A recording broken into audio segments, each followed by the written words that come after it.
It's been about a week since I purchased the new Meta Quest 3, the successor to the very popular VR headset, the Meta Quest 2, and I'm going to take you through my first impressions of this headset and directly answer questions submitted by our audience. So let's dive into the first question. How is the FOV and screen door effect by comparison? I've seen many mixed answers on this. For those unfamiliar, FOV stands for field of view. So I've got the Quest 2 on now, looking at the field of view, and then immediately take this off, put the Quest 3 on. Yeah, the field of view is somewhat improved. It does look noticeably, like, slightly improved. Now, the second part of your question, though, one thing, though, with the pass-through is just better. Like, when you put the Quest 2 on, there's no way I could hold this iPad up and read text on here. Now, is this an experience that I'm going to, like, seek out? No. Like, looking at the iPad, my actual eyes is just a better experience. But I do like that I can actually check something on my phone or watch without having to take the headset off. When you first put this headset on, the first thing you'll notice if you had a Quest 2 is it is just way more clear. The Quest 2 had a thing where if you like accidentally moved the headset just ever so slightly, it would just look not sharp, and you had to get the headset just right in order for things to look pretty clear. With this headset, it is much more forgiving when you put it on and how you wear it, with where that sweet spot actually is. And so far, in my experience over the past week, I've pretty much, when I put this headset on, I'm always in that sweet spot. When I'm looking at something like this menu here, and the hand tracking, by the way, has improved quite a bit.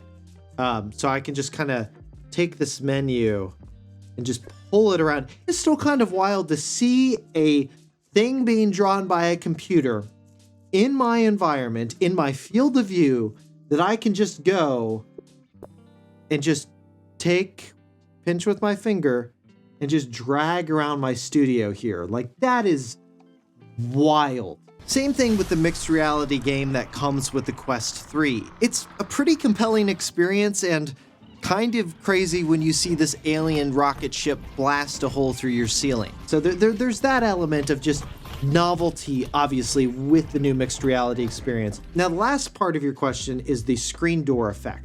So the resolution of the screens that you're looking at in the Quest 3, they are higher than in the Quest 2. I think they're about 30%. So on paper, that looks like a lot, but when you put the headset on, like, you can still see the pixels. Depending on what you're looking at, like, it doesn't look like a Retina display yet, but we are getting pretty close to it. All right, next question. Mixed reality experience in terms of perspective in the headset. How similar is it to real life? Zoomed in, out, distorted. So when you first put the headset on and you see this, the Meta Quest UI in front of you, it's just mind-blowing when you look at this, but you just see the room around you and it just feels natural. It doesn't feel like this is something, brand new, even though it technically is. It just feels like, oh, there's my iPad there. I can touch my iPad. I see the microphone up here just right above the screen. If I drag this window out of the way, I can see the camera right in front of me.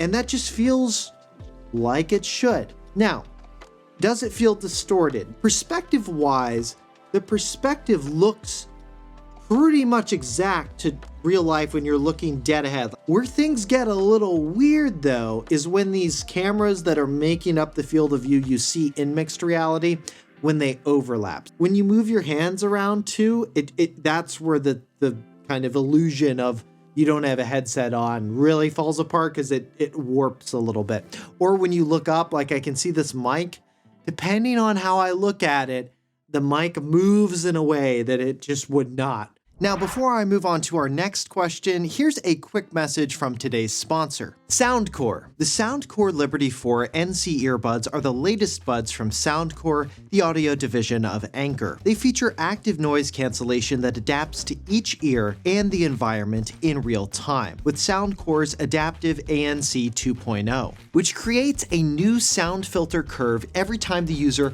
puts on the earbuds, making them better at adapting to various ear canal shapes and sizes and different environments. Soundcore claims these buds can reduce up to 98.5% of noise around you with their noise cancellation system, which features a high-performance in-ear sound sensor, low distortion driver, and industry-leading noise isolation chamber. Their 11mm drivers feature high-resolution wireless LDAC technology and high-hardness LCP for the driver with optimized curve design, making them better at adapting to different ear canal shapes and various environments. Plus, they have a fully adjustable EQ and monster 10-hour battery life for listening, with 50 hours in the case, and they support fast charging. So what are you waiting for? Upgrade your buds today by clicking the link in the description below, and thanks to Soundcore for sponsoring this video.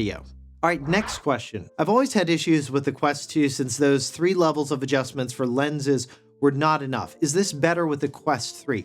Yes, much better actually. So the Quest 3, unlike the Quest 2, there's a little dial on the bottom here that actually adjusts the lenses. And then you'll see a new number that comes up as you adjust the lenses. I would say the lenses, they're more finite when you adjust them, and they do look a bit better. All right, next question. How comfortable is it on the head compared to the Meta Quest 2 and in general? I think the foam they use is a little bit more comfortable, but in terms of how the headset actually sits on your head and the adjustments at the back, I think, are a little bit easier to make.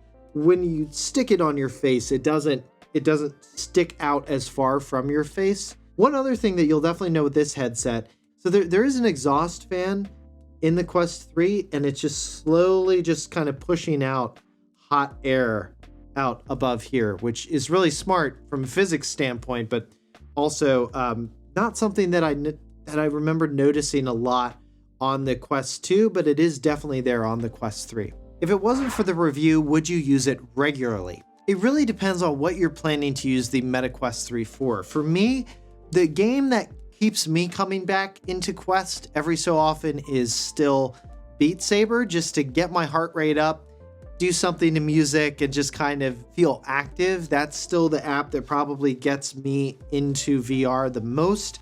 Now with the Quest 3, of course, you now have AR and mixed reality. Is there something that's I've found in here with mixed reality that's caused me to want to use this day in and day out if I'm not reviewing it? Not yet. There are experiences though that are generally quite amazing, like the virtual desktop, which gives you these 3 large virtual monitors mirrored from my Mac, or the piano app that teaches you how to play piano and overlays a UI on your actual keyboard, which is pretty cool. And now there's new mixed reality modes coming out for pre-existing Quest games, like the table tennis game. There's a new Lego app coming out, and there's just a lot more to come with this space.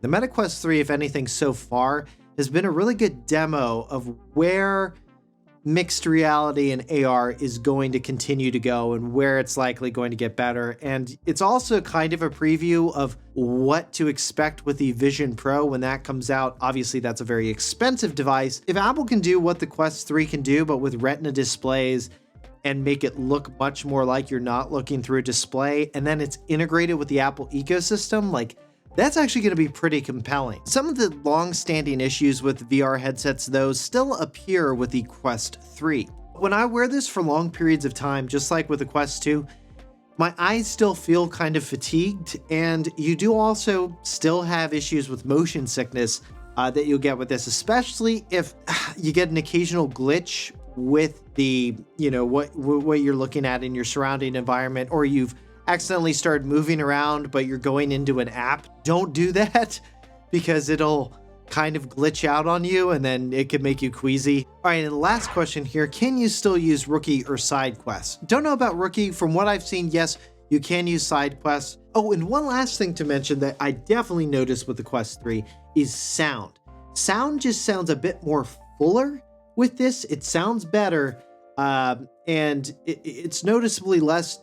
You get less distortion with the sound than you did on the Quest 2. All right, so those have been my early impressions of the Meta Quest 3. Now, we'll be doing many more videos on this headset, including a comparison between it and the Quest 2, and then our full 6 months later review of it. So if you want to see those videos, make sure you're subscribed to the channel. And if you have any remaining questions on this headset or want to share your experience with it, leave those in the comments below and consider giving this video a thumbs up if you liked it and found it helpful.